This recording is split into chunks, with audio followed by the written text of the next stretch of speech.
Hey everyone, welcome back to my channel. So for today's video, I'll be showing you a highly requested tutorial on how to make Puerto Rican relleno de papa. Now, this recipe came out super delicious that even my super honest Puerto Rican mama gave it a 10 out of 10. So let's get into it. So for my relleno de papa, I will be referencing two very popular and famous Puerto Rican cookbooks. This recipe is from the book Cocine Conmigo by Dora Romano. I believe it's from the 60s, the original publication. And then this recipe is from La Cocina Criolla. This one, I think it's from the 50s. And they also have an English version of La Cocina Criolla. You can find it on Amazon. It's called Puerto Rican Cookery. Another very good book. Now, both of the recipes are kind of different, but they're gonna give you the same result. So I'll basically be making my own relleno de papa version, kind of like a combination of both recipes. So for my relleno de papa, I am going to make a smallish batch. So I'm going to use about a pound. It can be a little under, a little over. I'd say about 4 medium-sized potatoes. All right, so I'm gonna go ahead and boil my potatoes. I have here a medium saucepan. I've already heavily salted my water, and then I'm gonna add 1 packet of chicken bouillon just to flavor my potatoes even further than just using regular salt. And yeah, so I'm gonna boil my potatoes until they are very, very tender. All right, so my potatoes are done and they are super, super, super, super tender. And this is the very first thing that you're gonna wanna do because you wanna make sure that your potatoes are completely cool before you assemble your rellenos. So I'm gonna add about 2 tablespoons of some butter, and then using a masher, I'm gonna mash this up really, really well until it's nice and smooth, or as smooth as it can be. It doesn't have to be perfectly smooth, but you wanna get it pretty smooth. All right, so now that my potatoes are nice and smooth, I'm going to continue preparing the masa for the relleno de papa. So I'm going to add about a little under 1 tablespoon of some cornstarch. Now, both of the books, they actually called for a little more, but I don't find that it was necessary. I'm just going to add 1 tablespoon and it was perfect. Then I'm going to mix that up really, really well. And another thing I wanted to mention was that both of the books, they're very simple. Like they're just salt and pepper. But I think that this is pretty customizable. Now, apart from the cornstarch and the butter, I'm also going to add some additional spices. Feel free to add more spices. You can check for salt content. I didn't add any extra salt because I found that all of the salt that I added in the water along with the bouillon was plenty of salt, but of course you're going to add everything to taste. Going to add a little black pepper, and of course you can add more if you want to. I think it's pretty safe to say that you can play around with the spices without veering away from a traditional Puerto Rican relleno de papa. Now I'm going to add some garlic powder. Mix that up really, really well. And since I added the cornstarch, the dough is becoming a lot thicker.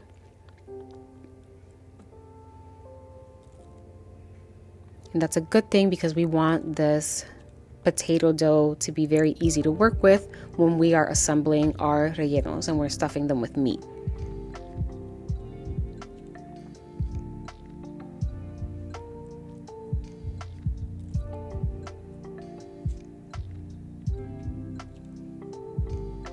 Now, both of the books called for eggs, or actually one called for egg, the other one didn't. You actually don't have to add egg, but instead of using a whole egg, I compromised in the middle and I just added the egg yolk. Since egg yolk is high in fat, it's gonna give the consistency of the rellenos like a nice smooth texture.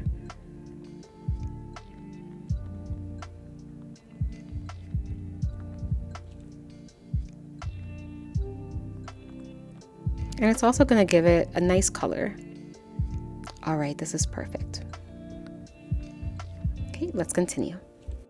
All right, so now that my potato dough is cooling on the side, because we want to make sure it's nice and cool before we assemble our rellenos, I'm going to go ahead and quickly make a picadillo.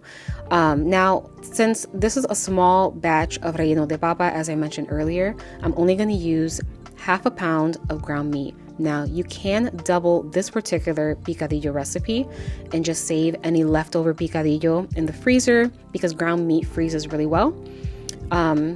But yeah, so whatever you want to do. I'm just using half a pound.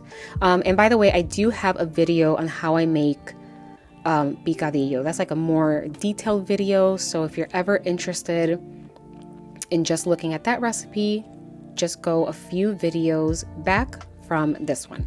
All right, I'm talking too much. So I have my heat set to medium. I added a little bit of oil. I added about 2 teaspoons of sofrito and about 3 teaspoons of tomato sauce. Again, I'm only making half a pound of ground meat, so I'm adding a little less ingredients as I normally do. And so I also want to mention that you do not want to add your sofrito, your tomato sauce, when your oil is really hot because it will splatter since they have a high water content. I know this from experience. I have burned myself many, many times. So yeah, so I'm just going to go ahead and saute that all up, and then I'm going to add about a tablespoon of some chopped pimientos. Now you can play around with your picadillo if you want to add some green bell pepper, you want to add some fresh chopped onion and like saute that first and caramelize it before you add everything else. You can do that. If you want to add like finely diced carrots, mushrooms, whatever you want to put in this picadillo, go ahead. It is 100% customizable. And then I already showed you the ground meat that I'll be using. My preference for picadillo is always ground turkey. I don't know. I love ground turkey, but I do know there are people that do not like ground turkey. Feel free to use ground beef, ground chicken, or ground pork. All right, I'm going to go ahead and chop this up. And before anyone asks, I know that oftentimes when people are preparing ground meat, they tend to brown it first and then add the ingredients. But when you are making a Latin American style picadillo, you are basically stewing the ground meat with the ingredients. So you're not getting your max flavor from browning the meat. You're getting your max flavor by combining it with everything else. Oh yeah, gonna add half a packet of some Goya Sazon. And an FYI, I will have all of the ingredients in the description box below.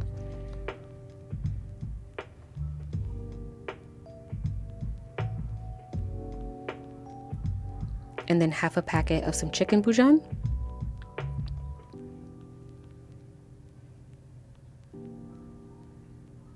Mix that up to combine.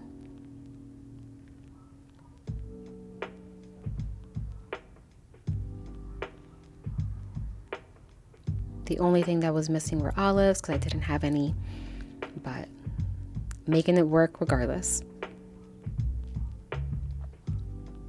Gonna eyeball some garlic powder.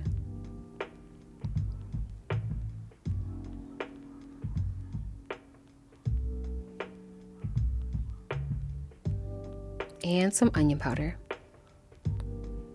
All right, and then I'm gonna mix that up. And I'm going to let this continue cooking until my meat is fully cooked through.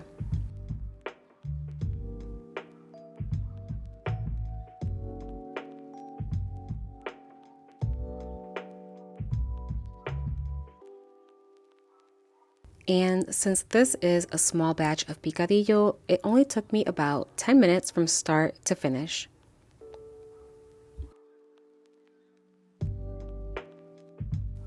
Okay, and now for the fun part. Let's assemble our relleno de papa. Pardon the wide angle. I had to kind of widen my lens so that you can see everything on my counter. So I have a bowl with a little bit of cornstarch, and I went ahead and covered the palms of my hands with it. And I also put a little bit of cornstarch on the plate so that the potato dough does not stick to anything. However, this is a very workable dough, and it wasn't that sticky.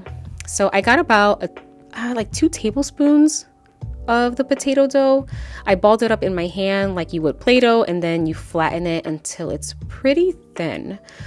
Personally, I like my relleno de papa to have a thinner wall and a stuffed center, but if you want it a little thicker, then you can flatten it to your liking, whether you want it a little thicker. I don't suggest to make it thinner than this though, because you don't want it to break apart when you're frying it. And then I'm going to add about 1.5 tablespoons of the filling. I put it in the middle of the flattened potato dough, and then like so, just covering it up. And if you find that you have filling sticking out, you can just grab a little bit more of the potato dough and cover any exposed parts. And then afterwards, it's gonna look like this. Not gonna lie, these are very fun to make. I really like making these. And then I'm just gonna repeat the process until I've used up all of my potato dough and my picadillo. So with 1/2 pound of meat and about 1 pound of potatoes, I was able to make 8 medium-sized relleno de papa, which I think is pretty good. And after I'm all done preparing my rellenos, I'm going to put a little bit of cornstarch on the outside. This is going to prevent the relleno de papa from sticking to the bottom of the pot and to each other while they're frying. So I'll be frying my relleno de papa in a medium-sized caldero that's filled up about halfway with cooking oil. You want to make sure that you have enough oil so that at the minimum, your relleno de papa are covered about 3/4 of the way. Again, at the minimum. Preferably, you want them to be covered completely with oil. We're not lightly frying these bad boys. We are deep frying these. So make sure you crack a window open. You got that fan above your stove on so that your house doesn't smell like fritura for 3 days, okay? So luckily for me, all of my relleno de papas were able to fit. Again, I had 8 of them, so that was really nice. I only fried this in one batch and I was good to go. Now these cook very quickly, so you want to make sure that you are keeping an eye on them at all times.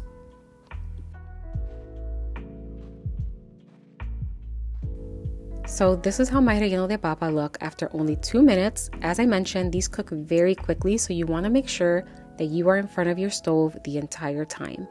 And then I very gently give them a little flip just to make sure that they are nice and evenly golden on all sides. This one right here is a little bigger than the others. That's why it's a little light on top. And again, that's why it's important to make sure that you have plenty of oil in your caldero so that they cook nice and evenly. And after about 3 more minutes, my relleno de papa are done. So it took a total of 5 minutes for these to completely fry up. Very easy to make, very quick, and very delicious. So if you've ever been intimidated on making relleno de papa, please don't be. They are so easy.